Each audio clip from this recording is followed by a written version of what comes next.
SSD Lexar NQ790, esse já é Gen 4, certo? NVMe, ele chega a 7.000 megabytes por segundo de leitura, né, e escrita.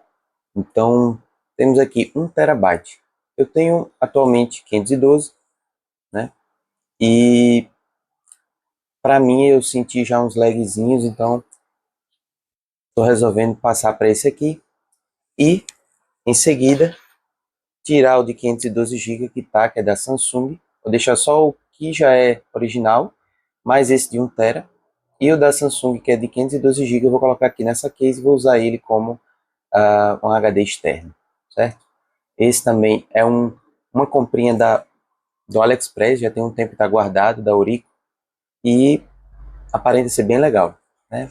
Vamos fazer o primeiro vídeo logo, que é o de